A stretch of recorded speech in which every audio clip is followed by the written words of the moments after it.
Hello, YouTube Model Railroad fans. Welcome to the Santa Ana Industrial Lead Model RR channel. If you guys don't already follow my Instagram, it's uprail_ho_sale. I will try to put a link or icon up here. There you can see a lot of the stuff I've done over the past year. My YouTube channel doesn't really have all that history. Most of it was pictures and stuff, but anyway, I want to welcome all my, I would say new subs, but pretty much everyone's a new sub since my last video. I think there was like 10 subscribers when I made the Ops Part 1, the Anaheim hauler. So apologize, I wanted to get that second part done as well, the second Part 2, but I've been doing some projects and I wanted to get, you'll see in a second, this little hotel area done before I filmed it. And then also been working on some expansion projects.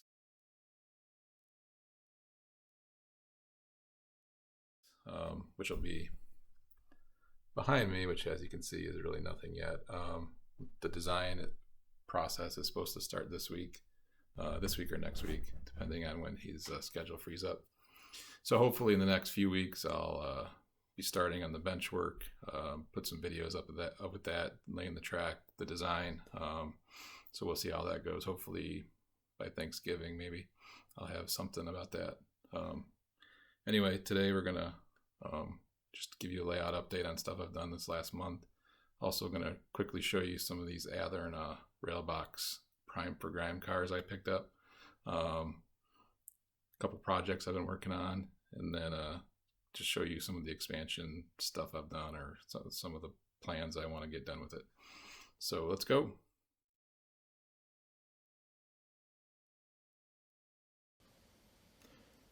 All right, so let's take a look at some of these Railbox cars, Primed for Grime. So I know they had a run of these, I don't know, 2 or 3 years ago, I guess, and I've been looking, the last year or so I've been looking for them, but they're long gone from what I understand. So I didn't even know they were coming out, and I just happened to check modeltrainsstuff.com. Yeah.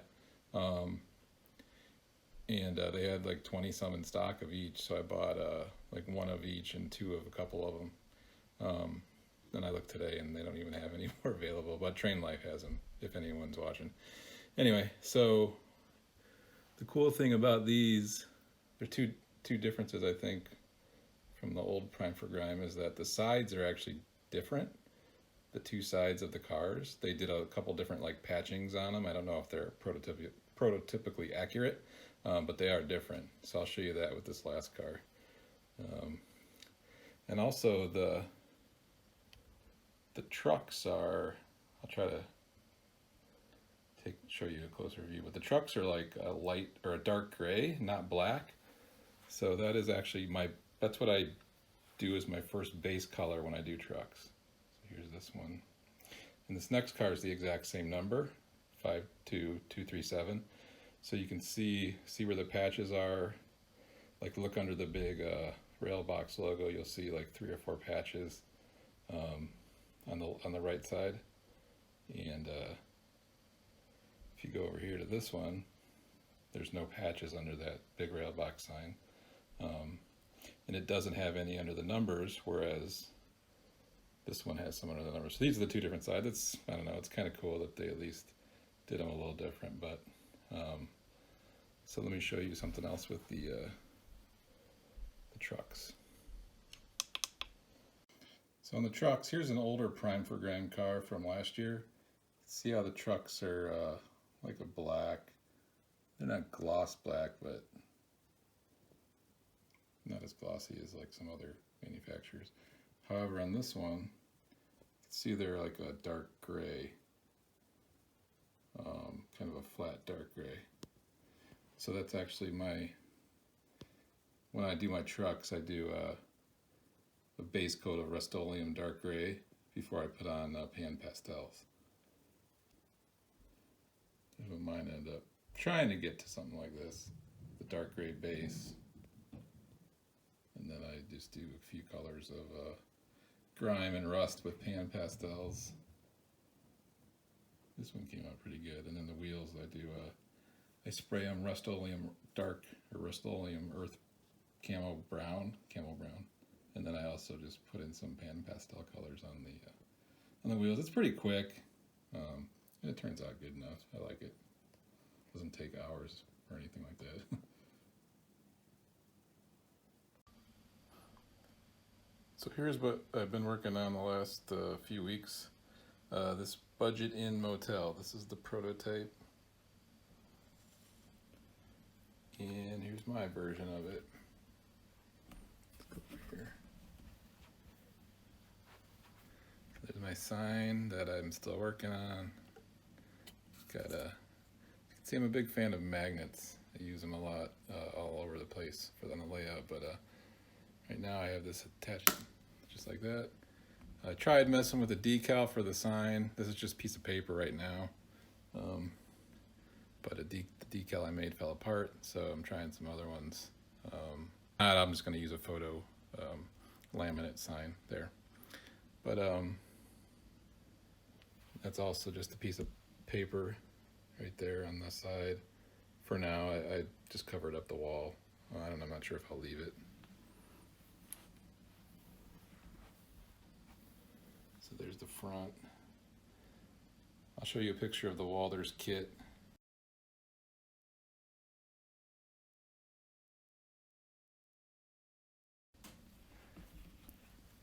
So as you can see in the Walters kit, the roof was flat.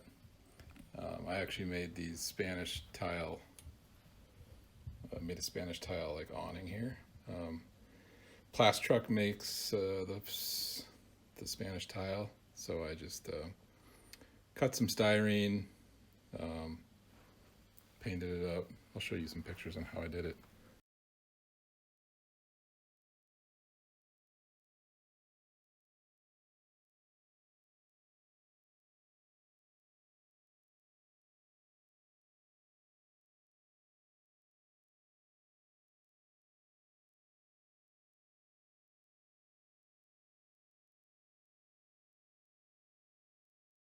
It's pretty easy. There's the roof I made. Oh, and also the front here. That I covered up the stairs because modern day they're more like this, where they have the cement over the stairs. Plus, the stairs were screwy. But so yeah, I have two of them. I'm gonna get a third one because I think the third one I want to make this kind of awning where the office.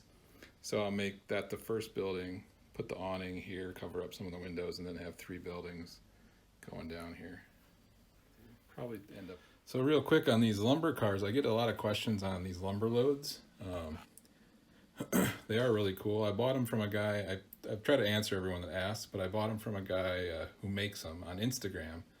His handle is customtrains. I think he has a website as well that might be customtrains or something, but if you go to his Instagram and then it'll link you to his website if you wanted to find out information. I know he does like other types of loads like pipes and airplanes, fuselages and stuff like that. But I just got 3 of these lumber car loads. So next week I'm actually going to try to make some of my own. I bought 3/16 inch plywood, like a 2x4 sheet, which is about the size, the width you need to make these. I found a website that a guy that kind of tells you how to do it. So he also has links to all these different lumber wraps you can print out and size them to what, size them to what you need. So I'm going to take my saw, cut some pieces of 3/6 or 11/32 inch plywood, and then you cut them. After that, you cut them into either 8 scale, 12 scale, 16-foot scale, whatever you want lengths there. And then I don't know if I'll wrap them all or whatever. I'll see how it goes. But I'm going to try to make some of my own because I have 6 of those new Walters center beams on the way. For the second part of the phase 2 of my layout has 2 huge lumber dealers. So that's what all those are for.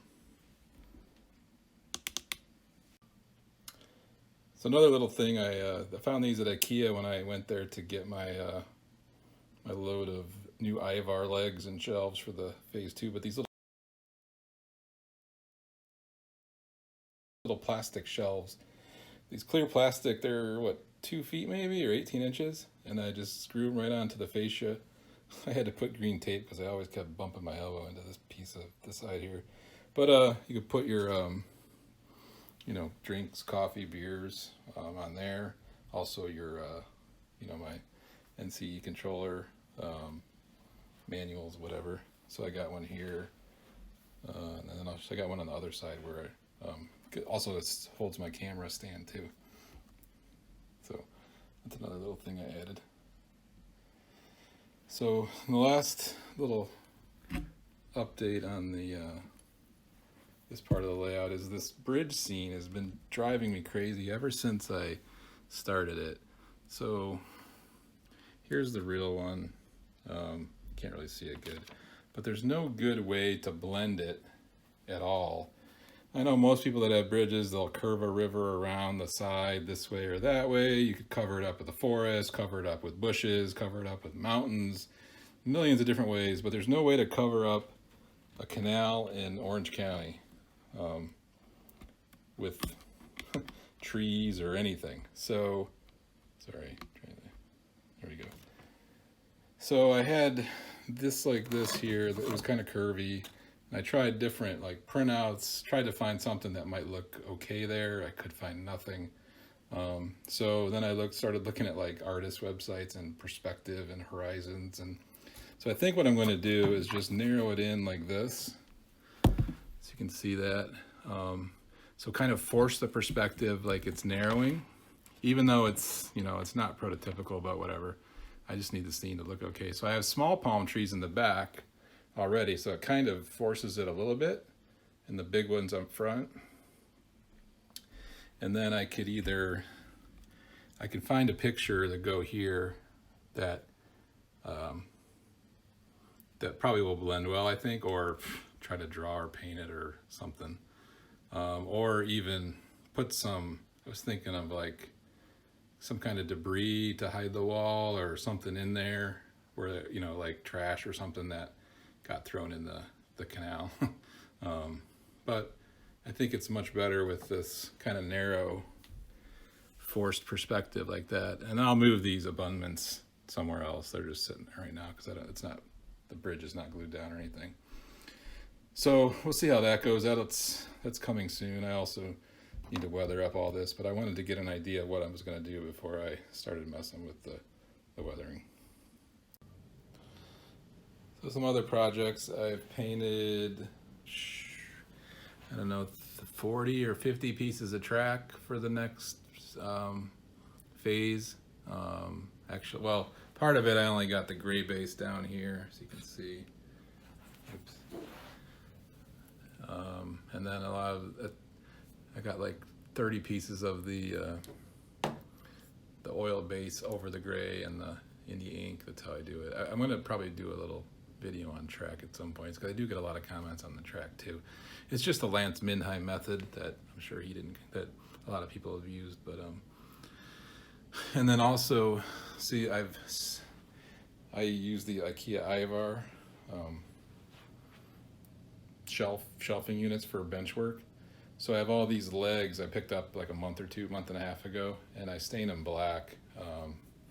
So I'll insert a picture of my garage. You can see how many I have. I got probably 25 of these.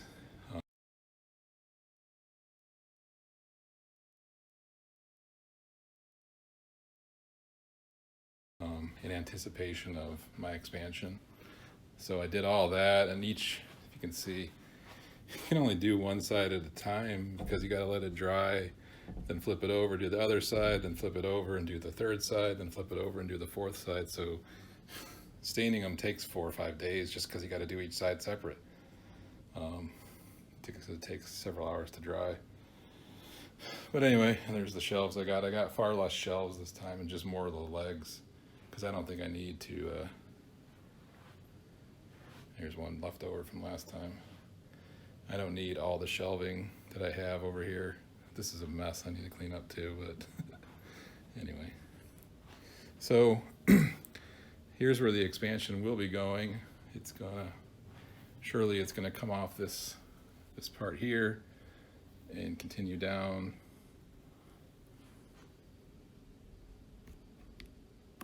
to the end of the wall, and we'll see what happens. But I'm gonna throw in some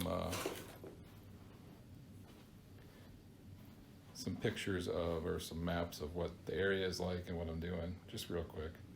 And then hopefully in the next couple of weeks, we'll have more detail on what's going on. So now I'm going to quickly show you some expansion planning slides. But before that, if you guys have not already, please leave a like and click the bell icon to be notified when I have new videos. Also search LOA32 on YouTube to see some prototype videos of this area. So as you can see on the map, this is the area I will be modeling. The green circle in the upper left is my current layout. The lower right, or all the right, is the future expansion plans. There's basically 3 clusters of industries: International Paper, Crenshaw, the Ganal Complex, and then Bear Paint Complex down south. I'm hoping to get 2 of the 3 of those in the room with the space I have. So on the next few slides, I'll just show some pictures of the areas. And once again, thanks for watching, and talk to you next time.